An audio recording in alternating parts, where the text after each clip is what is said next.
Welcome back to Psychology of Humans. Today, we go to the very beginning of Western thinking about the mind. Long before psychology existed, long before anyone tried to measure behavior or map the brain, one man made a radical claim about reality and human nature. Everything is change. Everything about us, everything around us, everything we feel and believe, is in motion. This was the central idea of Heraclitus, the first thinker in Western history to describe human experience as a process, not a fixed object. And without knowing it, he laid the foundation for modern psychology, the study of a mind that is constantly changing. Heraclitus lived around 500 years before the birth of Christ. We know very little about his personal life, but the fragments of his writing reveal a deep thinker who saw the world differently from everyone around him. While other philosophers tried to find what is permanent, the one truth, the eternal principle, the stable object, Heraclitus said the exact opposite. He said the world is a constant movement, nothing stays the same. Not the river, not the flame, not the human mind. Our identity is not a solid structure, it's a process unfolding in time. His famous line captures this perfectly. You cannot step into the same river twice, and he meant it literally. When you return to the river, the water is different, the flow has moved on. But more importantly, you are different. You've changed, even if you don't realize it. Something in you has moved. For Heraclitus, this wasn't just a poetic image. It was a deep psychological insight. He understood that our experiences, our beliefs, our emotions, and even our sense of self are constantly changing. We are never the same person twice. And this idea has shaped everything from modern therapy to neuroscience. Think about it. Today, we talk about neuroplasticity, the brain's ability to reorganize itself. We know that habits reshape the mind, that trauma rewires memory, that learning creates new neural pathways. We know that personality is dynamic, not frozen. Heraclitus anticipated all of this by 2,500 years. He saw change as the fundamental reality of the mind. But what does this really mean? Heraclitus believed that psychological suffering happens when we resist change, when we hold on to what is already gone, when we cling to identity, beliefs, relationships, or routines as if they are permanent. He believed that the world is a flow, and peace comes from moving with it, not against it. He used the symbol of fire to explain this.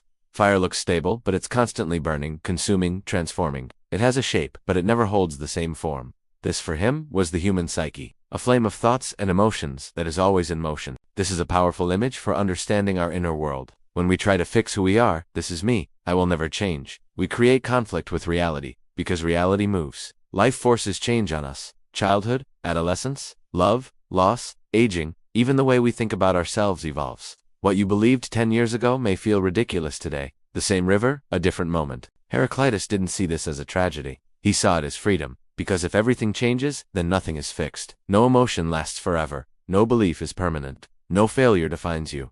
Everything is open to change. This is one of the earliest statements in human history of the idea that identity is fluid, not chaotic, but evolving. And this idea is at the center of modern psychology. Think about therapy. No therapist tells you, you are a finished product. Instead, therapy assumes that you can grow, heal, and transform.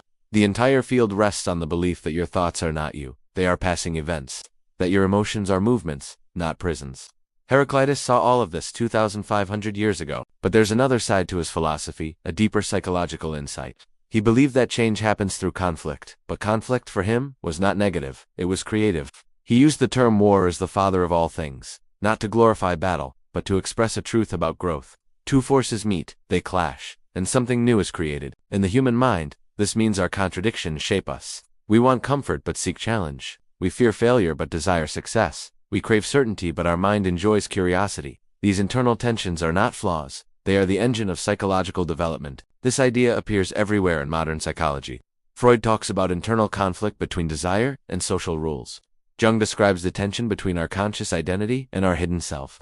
Cognitive behavioral therapy acknowledges the gap between beliefs and reality. Motivation research shows that humans grow by overcoming friction. Heraclitus was the first to say, conflict is creative, and this insight gives us a new way to look at our personal struggles. When we feel stuck, we imagine that nothing is changing. But the truth is, change is happening, we just haven't accepted it yet. We are resisting the river. We are trying to stop a moving flow with our hands. Heraclitus says, let the river move, let yourself move with it. How do we apply this? It starts with a simple question. What am I trying to keep the same that life is trying to change? Maybe it's a relationship that ended long ago in your heart, even if it continues in practice. Maybe it's a career you outgrew. Maybe it's a belief about who you are, shaped years ago by someone else. Maybe it's a memory of what you could have been. We hold on to these things like stones at the bottom of the river, but the current still moves, whether we cling to the stones or not. Heraclitus teaches acceptance, but not passivity.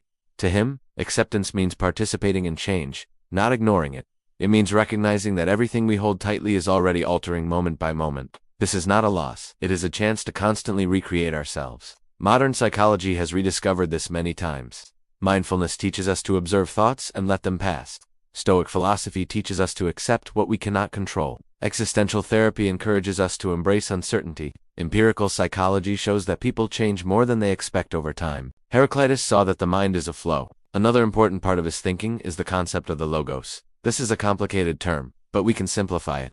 The logos is the pattern of the world, the logic of change, the deeper order beneath the movement. Heraclitus believed that even though everything shifts, there is a kind of hidden intelligence in the process. Reality is not random, it has a rhythm, and if we can understand that rhythm, we can understand ourselves. Today, psychology uses different words: cognition, behavior patterns, emotional cycles, schemas, neural networks, but the idea is the same. The mind is not chaos, it has patterns. Trauma repeats itself.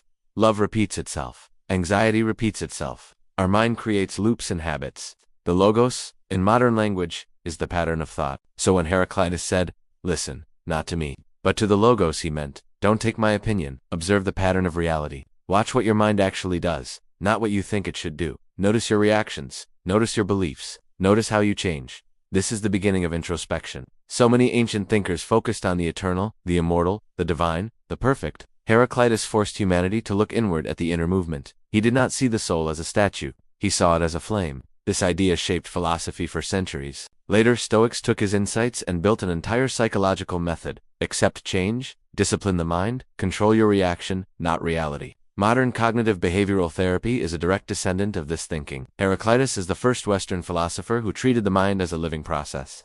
And this gives us a lesson that is surprisingly modern. Every version of you is temporary. Your anger is temporary. Your sadness is temporary. Your excitement is temporary. Your identity is temporary. You are a moving river. And that is not a weakness, it is what makes you alive. Change is the condition of growth. If we never changed, we would never become anything new. If we never allowed our beliefs to shift, we would stay stuck in childhood logic for the rest of our lives. Growth requires letting go of what we once believed about ourselves. Heraclitus is the beginning of a psychology of transformation. Today, we think the mind is constantly updating itself through experience.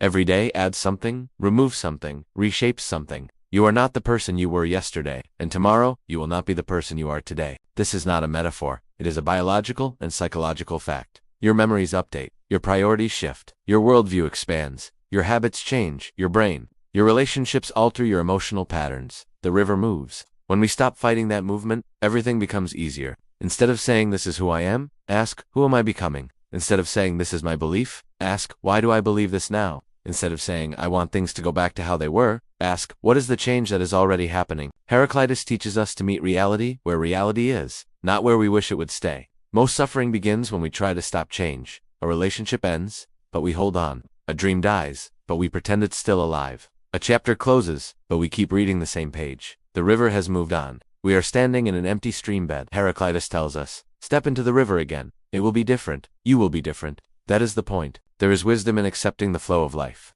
You don't need to force who you are. You don't need to hold the past together with your hands. The process will carry you forward if you let go of the idea that you are supposed to stay the same. This insight is the seed of every modern psychological practice that is focused on growth instead of certainty. Therapy works because we accept that the mind can change. Addiction recovery works because behaviors can change. Trauma healing works because memories can be reprocessed. Identity exploration works because we are not fixed. Heraclitus is the first philosopher of becoming. He encourages us to ask a question that is still powerful today. What if change is not the enemy, but the path?